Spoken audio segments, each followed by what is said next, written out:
If you've ever wondered exactly how all of the Obamacare architect Jonathan Gruber's inflammatory statements finally became public, we have the answer for you tonight. Here is Fox News media analyst and host of Fox's Media Buzz, Howard Kurtz. Those damaging videos of Jonathan Gruber, a key architect of Obamacare, were not disclosed by any media organization. They were unearthed by a Philadelphia investment advisor named Rich Weinstein, who said today he doesn't even want to provide a photo. Because this isn't about me.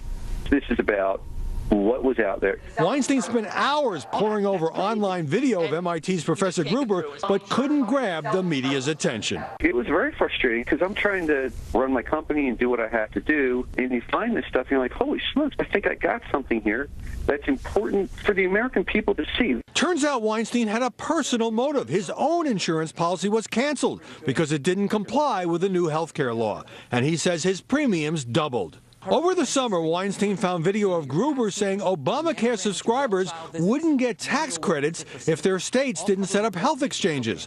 And to his great frustration, he tried contacting news outlets through phone calls and Facebook, including Fox News, National Review, Forbes, Glenn Beck, and got nowhere. I was going to give him everything I had for nothing. No money. All I wanted were autographed pictures of the people I was working with. He finally posted a comment on the Washington Post website where a conservative activist picked it up, and the story drew some attention. Weinstein eventually created a media furor when he discovered the most explosive video just before the midterm election. And he tweeted a link days later saying, Jonathan Gruber mocking the American people. But he's still avoiding the limelight, especially after seeing some pundits poking fun at Mitt Romney's appearance. And I thought, holy cow.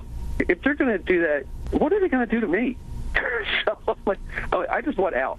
It's hard for any news outlet to conduct a long-shot search that may not hit pay dirt, but even in this age of social media, it's not always easy for a citizen journalist to break through. Brett? Howie, thanks. We eventually got there. Now a closer look at one of Obamacare's most contentious and expensive features and what Professor Gruber had to say about selling it to a skeptical audience. Here's Chief National Correspondent Jim Engel. Of all the taxes in Obamacare, none is more onerous than the whopping 40% Cadillac tax on generous workplace health plans, which the administration is trying to discourage. Turns out politically, it's really hard to get rid of.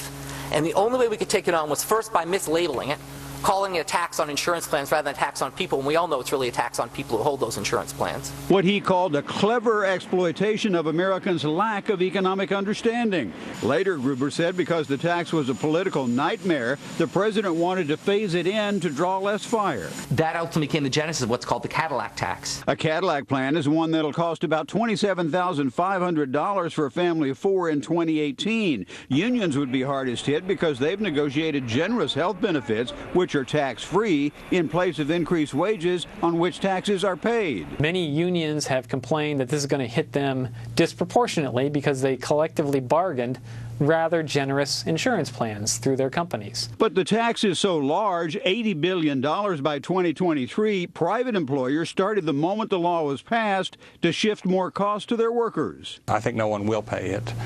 Instead of providing more generous benefits and paying 40% tax to the government, the companies will simply offer less generous health insurance. But taxpayers get hit too. About half of all union workers are public employees, meaning taxpayers are the ultimate employer who will bear the burden of the tax. In New York City, by 2028, 10 years after the Cadillac tax is in effect, they're estimating the cost at $500 million just for this excise tax under Obamacare. And across New York State, the tax will hit 160 school districts. So think about it. What are the options for these school districts? Raise property and other taxes or cut health benefits, meaning new union contracts have to be negotiated. Some Republican proposals would also deal with Cadillac plans, but with a lighter hand, allowing tax-free insurance only up to a certain level. They allow you to have a certain amount of health insurance tax-free. It's excluded from your taxable income. You go above that and you have to pay taxes on it.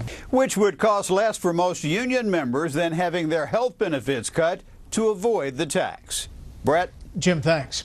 Stocks were down today. The Dow lost 2. The S&P 500 dropped 3. The Nasdaq gave back 27. Next, Republicans mulling a run for the White House show up in force in Florida.